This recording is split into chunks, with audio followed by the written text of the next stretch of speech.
The policeman on the corner is a good symbol for law. But law is more than the policeman on the corner. They can scan everywhere. They can see people's reactions where an officer probably wouldn't. More than the courthouse where our laws are enforced. Oh, no. I mean, there's no legislation covering this. More than the jail where lawbreakers are punished.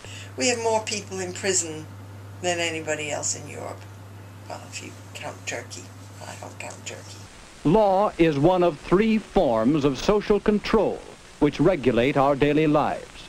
Now, there's a very narrow definition of social control. Custom, what we usually do. But it's come to be seen as a kind of panacea, that if you put up a camera, you'll suddenly become safe. Of course, it doesn't quite work that way. Moral code, what we should do. There's lots of sort of things which are now regarded as crime, antisocial behaviour, which 30, 40 years ago was not seen in the same way. And law, what we must do.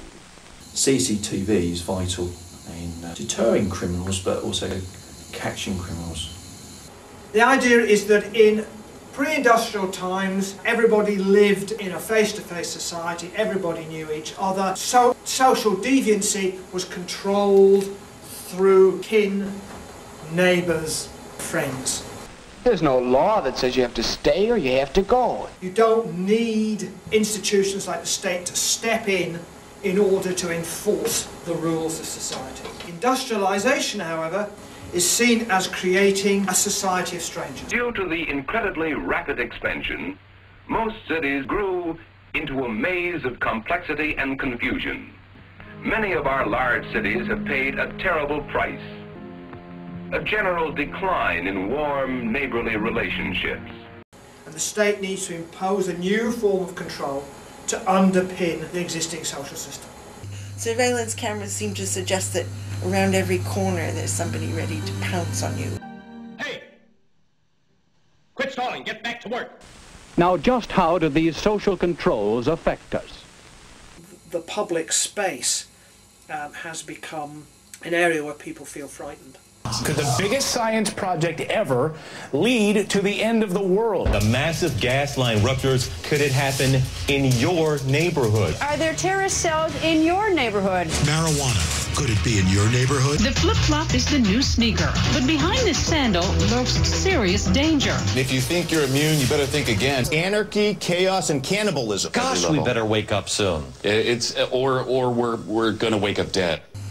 Perhaps some of it has been imported to some extent from the United States. Well, I think there's no doubt that we've been dominated by a politics of fear since 9/11. A certain dose of fear is healthy. I mean, we need to understand that Al-Qaeda would happily blow up this building, men, women, and children, if they could. It's very odd, really. I mean, it's almost schizophrenic, really.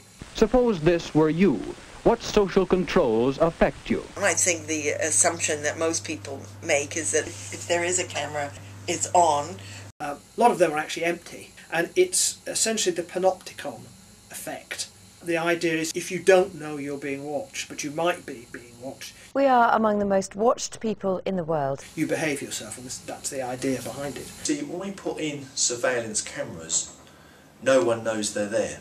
CCTV is now so ubiquitous that people don't notice it anymore. So suddenly you realise that at your local railway station there's a camera. There's no publicity for these. They're just sort of there. In a democracy, such laws and social controls belong to the people who live under them.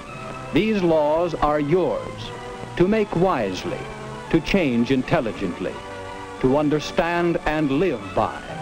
Nobody said, do you want to have more surveillance cameras than anybody else? Why do you think there are so many cameras in England? Why? That I don't know why. I mean, that I couldn't really sort of explain really. I think, I don't know, that's a tough one really.